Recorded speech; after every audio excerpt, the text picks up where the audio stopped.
So today it's a great day to review. It's one of these May stormy, cold, windy, rainy days here in normally sunny Colorado. So it's a great day to spend a little bit of time thinking about how far have we come? Uh, what do we want to do? How are we doing? That sort of thing. So I've written down a few things. I'm going to just review them.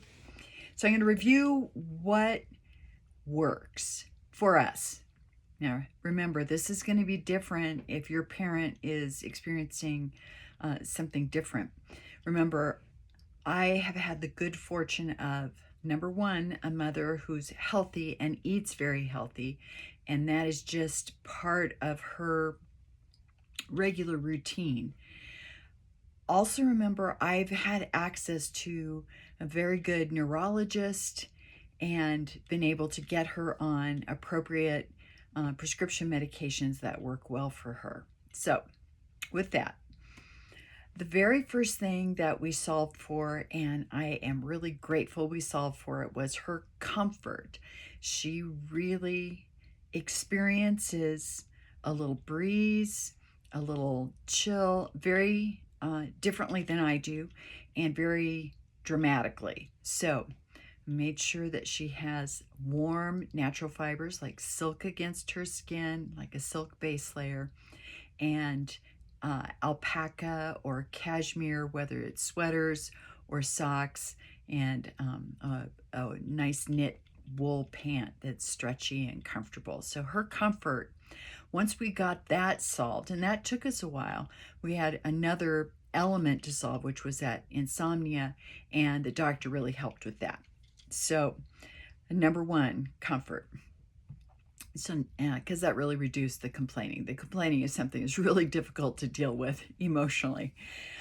Number two, really embracing short-term memory loss and how it fades in and out. Sometimes it's Dr. Jekyll, Mr. Hyde. It's very unexpected, and the learning, the short-term learning, comes and goes. Confusion comes and goes, and there's no accounting for it. And holding her or trying to blame her for, you remembered it yesterday, but you don't remember it today, that doesn't work well, because that's not the nature of the disease, right? We have to embrace just how frustrating it is to not be able to find a process, find a way of doing things. And, our loved ones are going through that. The next thing is that routine works. Routine works. So, having a morning routine, she's able to make her own oatmeal. Just not fighting that, not trying to get her to try other things or eggs or anything like that. Just letting her have her morning breakfast routine works well. What else works well as far as her routine is we found, a workout video on YouTube that's between a daughter and a mother, and we can go through their series for free. And so my mom's workout is a routine. It's the same people every day. It might be a different routine, but she has that feeling of familiarity, and she wants to do it. She wants to be in shape and be strong. So that's good. Allowing her to be productive. Now, that's been hard for me. She doesn't fold things the way that I fold things, and quite frankly, there's a lot of times when I refold everything. That's okay. She feels productive. She's doing something that keeps her hands busy, keeps her mind busy, and so she folds clothes. She's also the one who irons, and she always says, I've never ironed before, I'm not good at ironing, but yet when she's ironing, she does a great job, and it saves me a bunch of time because she does a great job ironing tablecloths and cloth napkins and all the things that I like to have. She remarks to me, you're a little bit old-fashioned, and it's true, I am. I like some of those nice old-fashioned ways and linens and whatever. So anyway, she also, I tried to get her in the habit of putting her dishes in the dishwasher. Now, we know with these new dishwashers, you use less water. If you have the dishwasher do it, you just scrape and put it in. You don't rinse it because the detergent has enzymes and it sticks to the dirty food. I've tried and I realize, no, this is another one of those like the laundry. Let her handle her dishes the way she's going to do it. Now, I'll tuck those dishes into the dishwasher after she's done with whatever she's doing with them, whether it's rinsing or washing or whatever. But that lets her have her routine, things she's used to being responsible for, and so that works well. Helping her maintain her long distance friendships because she doesn't live near where she made her friends, right? So we make sure that she writes back to her letters when she feels like it and feels up to it. And some days she can barely scrawl 3 or 4 words on a sheet of paper, and but she really wants to do it because it's on her mind to answer that letter. Other days, she has been able to write a very coherent full-page letter. So it fades in, it fades out, it comes and goes. It's my job to make sure I've got stamps. I help her with addressing the envelope. Sometimes she gets very confused, can't remember how to address an envelope, and other times she does great. So maintaining that correspondence and those friendships and relationships. So we do make phone calls regularly as well. The nice thing about the correspondence is she can reread the letters and cards that she gets from her friends over and over and over again. And that comforts her. And so that is a meaningful activity.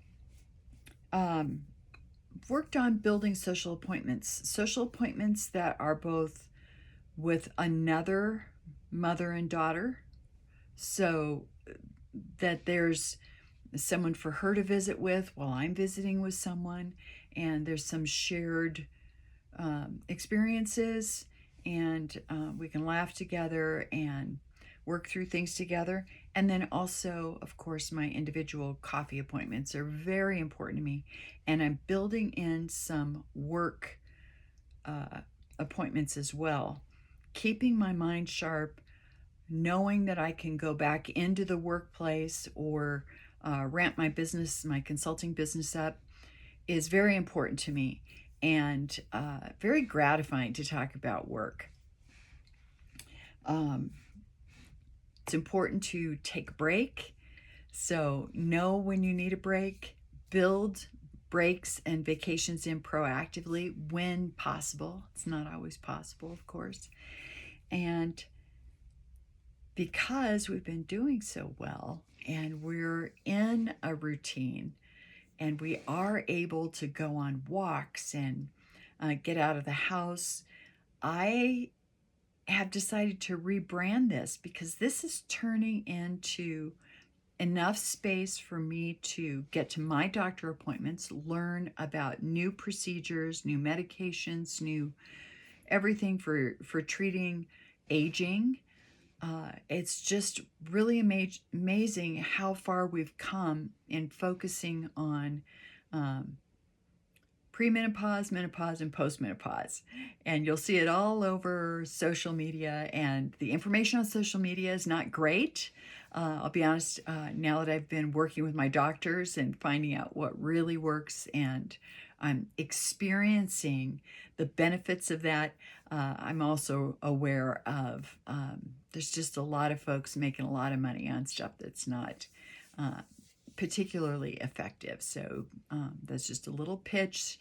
Be careful, be aware, trust your doctors. And quite frankly, my best care has come from younger doctors as opposed to older doctors. I'm sorry to say it. I wish that were not the case, but these younger doctors seem to be more up to speed on the more current procedures and treatments. So what can I say?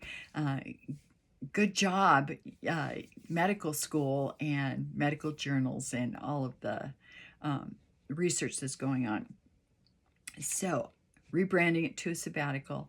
I'm taking time for myself. I'm taking a class online.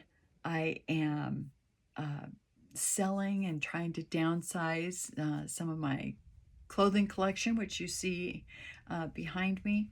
And I'm also focusing on the work that needs to happen. 25-year-old house. When I'm working overseas, of course, the house gets neglected. And so this year, and it feels better to rebrand it. This year I'm working on the house. It feels better to rebrand it as a sabbatical. I'm taking a year off work, and it's going to be longer than a year. I'm handling different family business aspects that need to be handled. And there's some things that are stressful. And so it's nice to be handling these stressful things without the added stress of work. I'm one of those who, I love work. I throw myself fully headlong into work.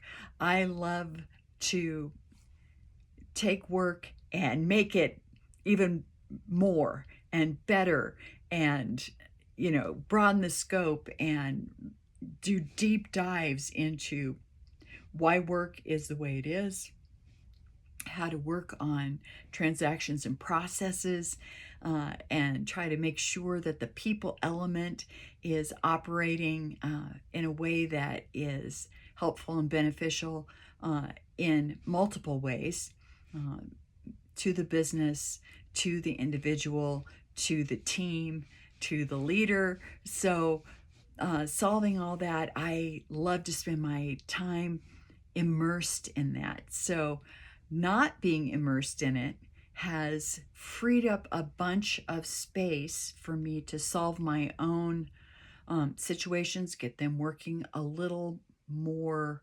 effectively and efficiently, which they definitely need. I definitely need to focus on those things. So with that, I close this week 28 on a positive note, and am looking forward to because I'm starting to do a 12-month look ahead at this point. And I encourage you, if you don't do a look ahead, try it sometime. Think about your next quarter, your next half year, and what are the things that you want to accomplish, that you need to accomplish, things that are going to creep up on you, so that you can start thinking of all of the different alternatives, the different paths, where they'll take you, what the benefits and consequences will be. And so, I can apply all my work stuff right to my own life and to my own home, especially at this particular juncture in life. And I encourage you to do the same. Please don't hesitate to comment, like, and subscribe. I know this isn't the most exciting video series, but dementia is hitting more and more of us. And we need to realize we're whole people, and our whole lives are tied up in managing it. So let's do it in a positive way and in a really smart way, and make the best choices that we can.